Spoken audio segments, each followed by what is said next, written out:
Hello everyone and welcome back to Xenoblade Chronicles. In the last episode we finished off a couple of side quests around Bionis. This episode we have gone inside the Bionis and we'll be heading our way up towards the heart.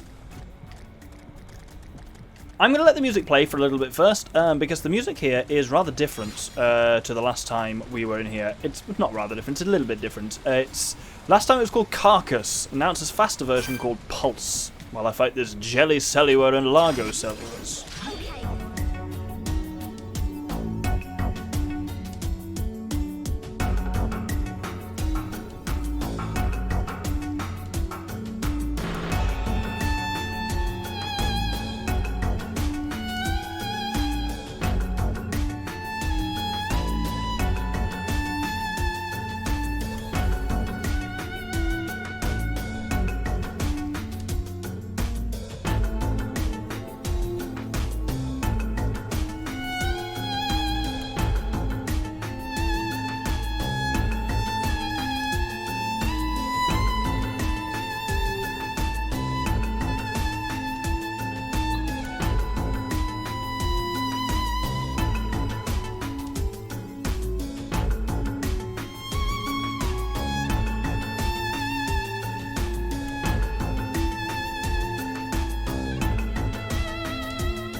So there's a large enemy here called a Chimai Cellua.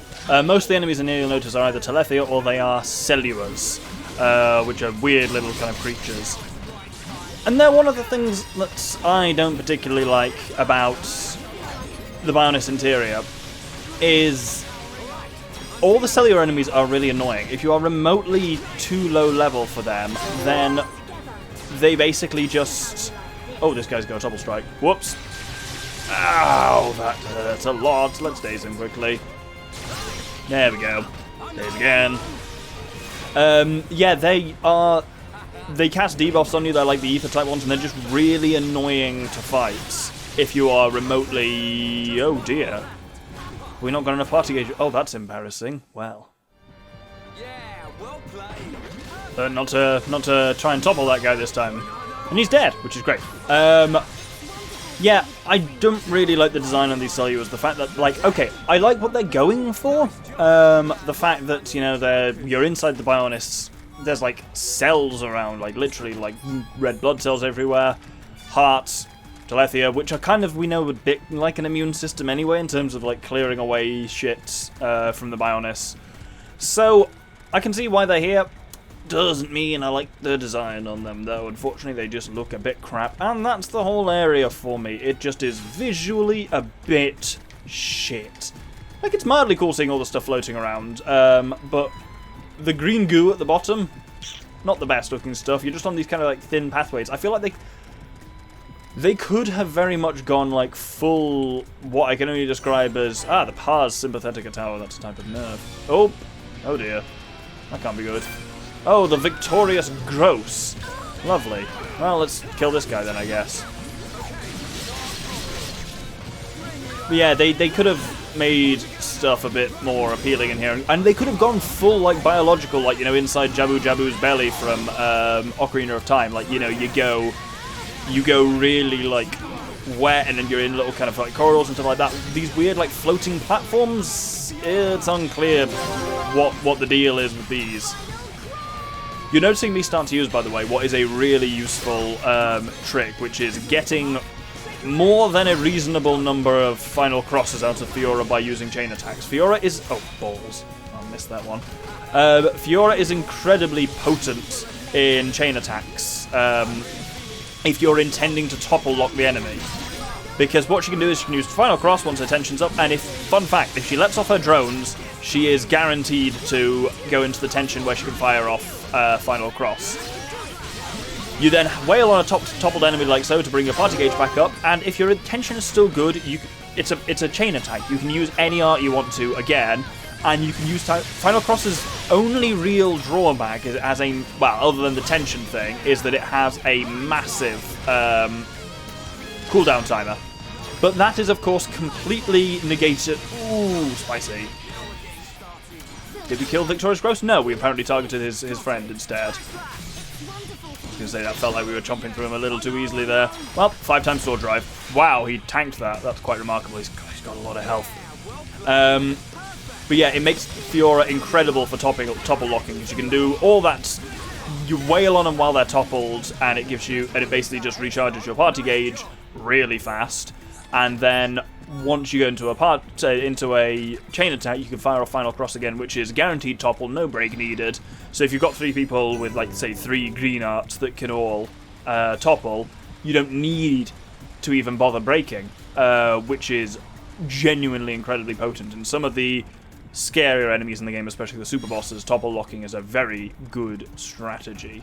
I have come not the wrong way, but I did intend to be down there and fight that Gigas Telethia. Gigas are an odd one. I think there's only about 4 of them in the game, and we're going to fight 2 this episode. And the other 2 are, like, quest related, and that's including the Dino Beast, the first one we fought in Magnet Forest, because that's a Gigas Telethia. And they don't really have any other Officer Robusto. Oh, I should probably go down and fight Officer Robusto as well. What a ridiculous name. This kind of also brings me on to a second issue with in Bionis Interior as well, is not much to do in it. You'll see this when we get to the top of it. Basically, oh shit, during this episode is it's basically just a circle, and you walk around it once, spiraling up slowly, and then you're at the top. That's it. And I feel like they could have done more with it, let's put it that way. This guy we're wailing on fairly easily, so what I'm going to do is the classic of Final Cross. This might actually just kill it. Okay, that did just kill it. And I think Dracos Telethia, the one of which has joined the fight over here, are actually immune to topple, so I'm actually just going to go into a red chain attack here. As if in doubt, you can kind of assume that flying enemies will have a pretty good chance of actually just being immune to topple. Even, yes, I know Final Cross. Oh, Soul Reed, fuck. I'm glad I didn't use a Monado Art with Shulk.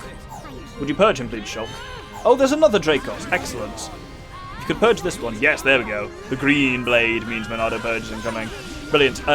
Yeah, that's one of the weird things about Gigas Telethia, is Gigas Telethia are very reticent to use Soul Reed. They do have Soul Reed, they just don't tend to use it much at all.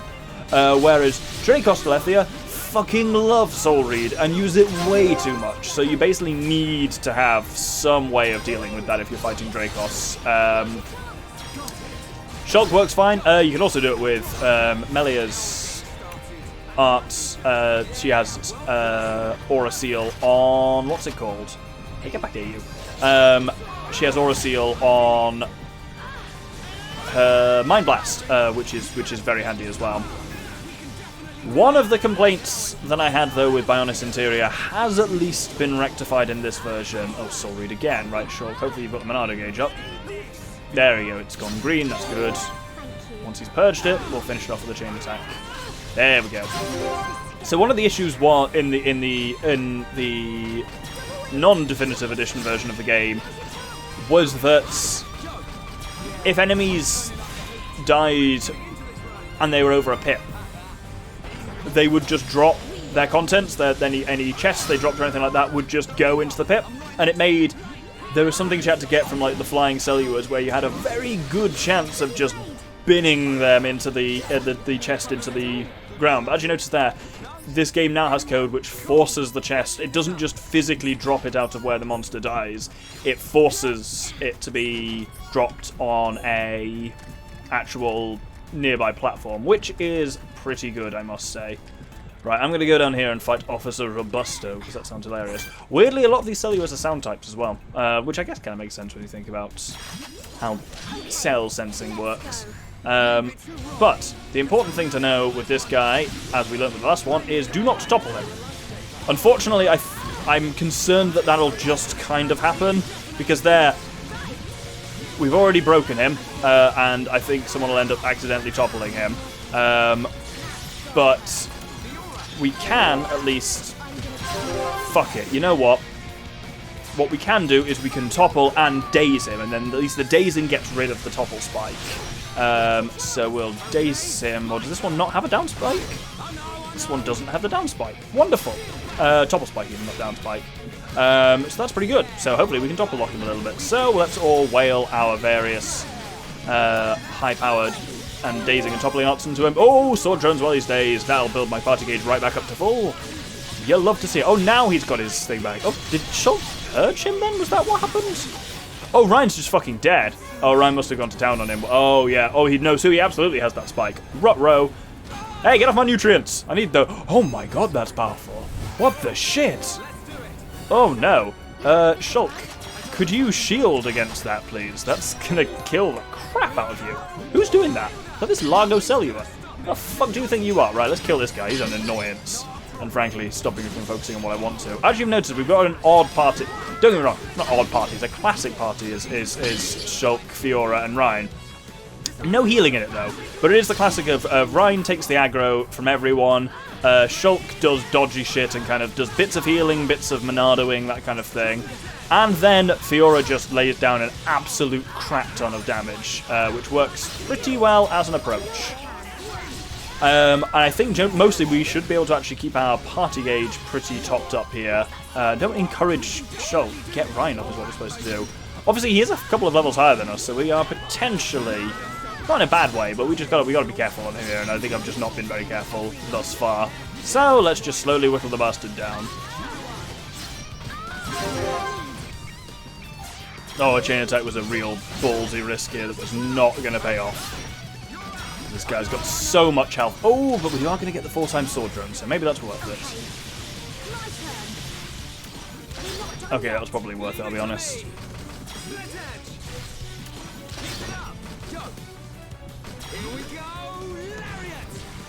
Okay, damage dealt, that was probably actually worth it. Oh, Genome Break is the annoying area of effect one that also puts everyone to sleep. Why is that even a thing? Oh, I didn't mean to warn Shulk. Fuck. This isn't what I want to do at all. Heal Ryan, I guess. You know, I would have rather had the fucking party gauge there, frankly. But we're both asleep and Ryan's running around trying to get to us, but at least he's gonna die. Let's finish him off with the old sword drones. That is so you, Ryan. You two never change. Oh, we got some good fucking gubs for that, though. Oh, and we got a vision. As ever, new area means we're getting some new stuff. Last of the 3 flexible cellular cells. We better get them back to Colony 6. We'll be doing Colony 6 reconstruction all the way to the top pretty soon. Where does this actually lead me out, this pathway? I wasn't kidding, by the way, when I called it a massive circle. It basically is. It looks genuinely more complex than it is, but it is pretty much just a circle. Ah, sarsaparilla. Isn't that a type of drink? Or is that a sarsaparillo? Yes, Shulk's starting to work down that tree. Wonderful. New area as well. New collectibles. Let's see how our collectopedia is looking. Actually, almost done already.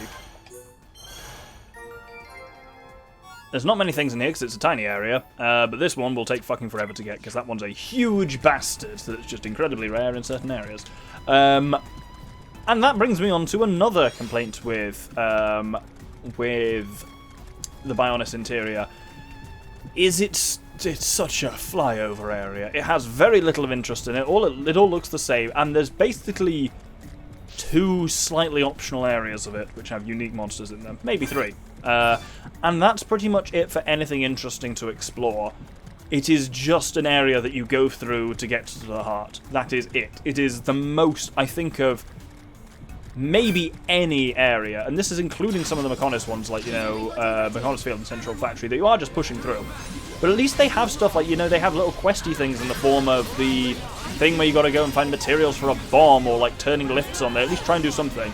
This is literally, as soon as you get in here, you have that scene with Lorithia, and your quest is get to the top of the get to the heart, and that's it.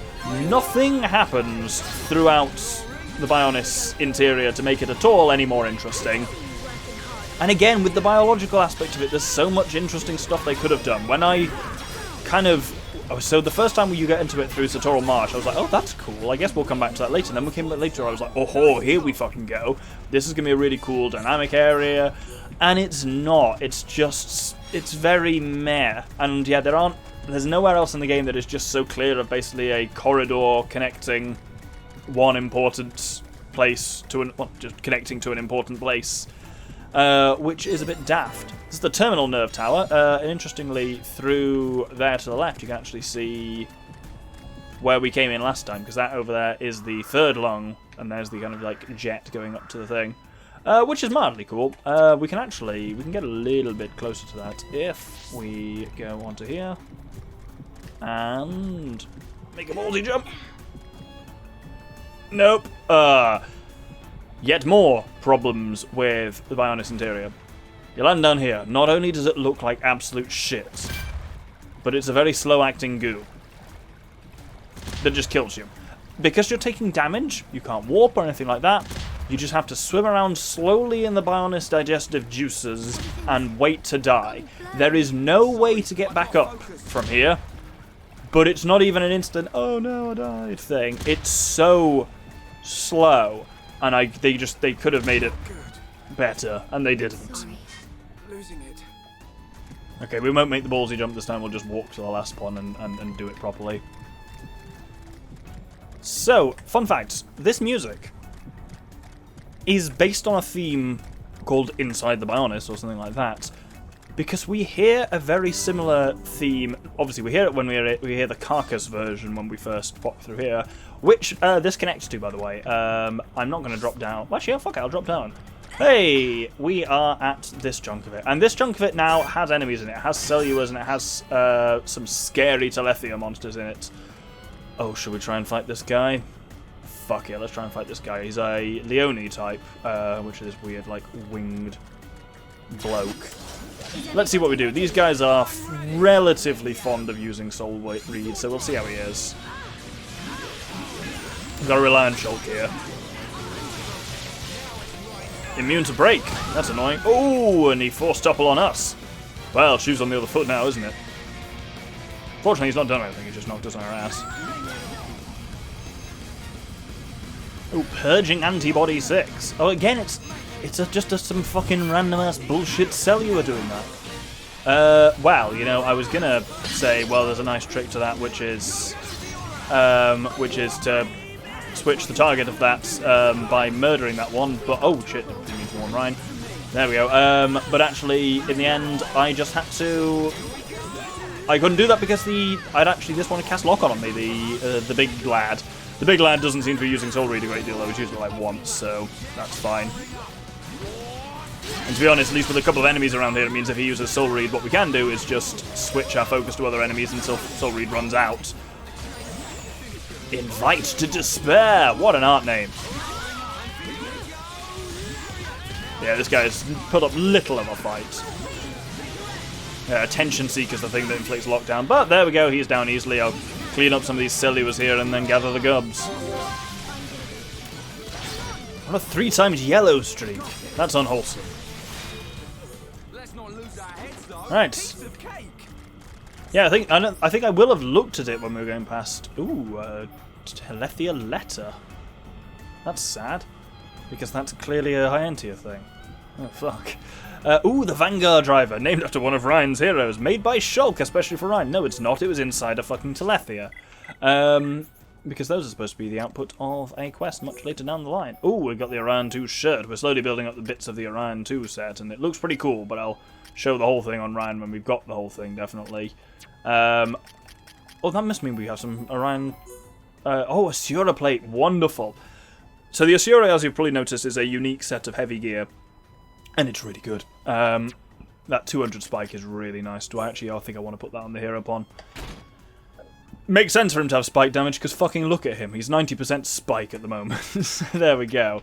Oh, we've got the Rigel hand as well. Oh, look at that. Oh, right, so the Rigel hand is really good. It's such a Rhine weapon. Aggro up 6, double attack 5, and topple plus 4 are all really good, and it's very powerful. But the Vanguard driver is just better on the stats and has 2 of my own slots.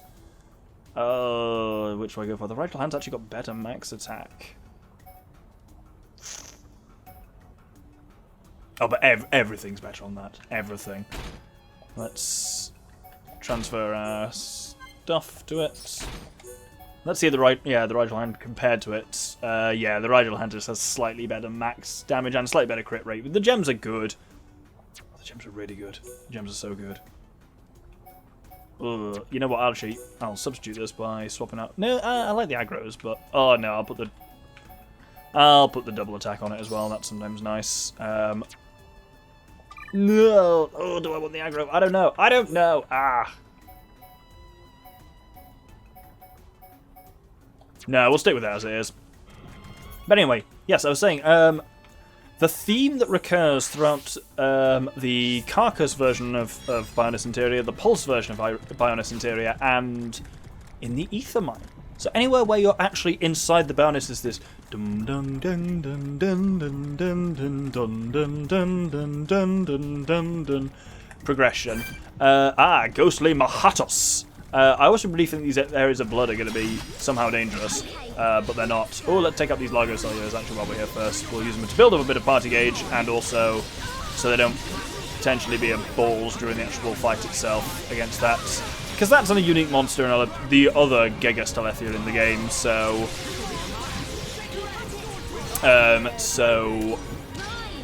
we would not take it too lightly. But yes, that theme, the bum bum bum bum, is also in the background of the Ethermine music, and that can't be a coincidence. I've never found anything to fully back this up, but it's the that is basically the "you're inside the Bionis" thing, and it's cool that it's in the Ethermine as well, because that's inside the Bionis in a different way. It's very much, you know, artificial rather than biological. Anyway, we're getting towards the end of the episode, but we will finish up with a fight on Ghostly Mahatus. He is a unique monster. He's a large Giga Stalethia, which is potentially scary. Oh, hello. But also, he's a Gigas, so Gigas don't use Soul Reed really at all. So he's a large lad, but other than that, there's not much scary about him. Oh, hello. Did someone say 4 times sword drones? Oh, I just love watching sword drones just munch through someone's health like that. Well, a third of his HP down in the opening seconds of the fight, which is pretty good. And I believe he is, unlike a Dracos Telethia, Gigas are very much toppleable. So let's see. It's hard to topple lock him because he resists topple real hard. But I reckon next time we get to a chain attack, we'll try and do a topple locking chain attack because he got up just a bit too quickly there. But with these guys, we're actually in a pretty good position to do a fully green chain attack. And boy, do we build to a chain attack fast. So, final crossed, knock him down once. Then we daze him. And then I could continue the daze with Rhyme, but it's actually better to extend the topple time. While down does more topple than that does. Then we go back to Fiora, who can now... Oh, she can't do him in. Well, either way. We can do the various things we do him, and you'll say, oh, that topple timer is absolutely colossal. So, if we fire off Sword Drones now, we should almost get back up before his topple gauge is out. Okay, he's back up, but he's only just back up. We're so close, and bam, into a chain attack we go. Oh, did someone say do it all again? We're in a good way at the moment. I like our party, and I like the level we're at. I put some thought into this, genuinely, because weirdly... So I've leveled us back down after last time. Plunk. Let's daze him in this chain attack, why not? But yeah, I have leveled us down since we did the side quest to kind of 72, 73-ish, because genuinely this is the right level that fighting enemies here is not just a walk in the park, but equally it's not, like, difficult to the point where failure is a real option. I'm well optimized. I can take a unique monster 3 times above my level. I can take the boss of this area, hopefully well enough, without just smooshing through them entirely. But I think I can probably get as high as... Why am I looking at skill trees? I want to look at expert mode, because I think I can probably get as high as level 80-ish now. Yeah. So there'll be some side quests to do with that as well. And yes, more... Everything's giving me these satellite shots and meteor staffs, and I don't think either of them are very good, unfortunately. What does a satellite shot do? You know, it's kind of better than the Machina rifle. Oh, but the Machina rifle's got HP up and Ether up, which are both quite good. Oh, I should go for the Agape, actually. Holy shit! HP up 4, heatsink 3, and unbeatable 4, the tub thumping gem. 30% chance that when you get knocked down, you get back up again. You love to see it. And that's also just much more powerful, so we'll go for that. It is nice to have the twin heatsinks that I can have on a non-unique thing, on a slotted one, but there we go. This meteor stuff everyone's pushing pretty hard. That is actually pretty good. Let's swap our gems onto it to have the poison ones. I like this, that all the effects that Melee has are on mega beans. Fun to see. With that, we will hold it there. As you can see, we're basically at the top. Next episode, we will be entering the heart. We just go up there and we go in, but it's a big cutscene followed by a boss fight, followed by an even bigger cutscene, so we are not going to be going into it next episode. But that is my final complaints of the inside Bionis interior, is it's just so short. I guess that's good in some ways, but it's just this tiny little area and you just go through it, and that's it. It takes half an hour. So it just feels like a bit of an afterthought. But next episode, we will be confronting Lolithia inside the Bionis heart. It'll be a good one. Hope you'll join me then. Thank you very much, and good day.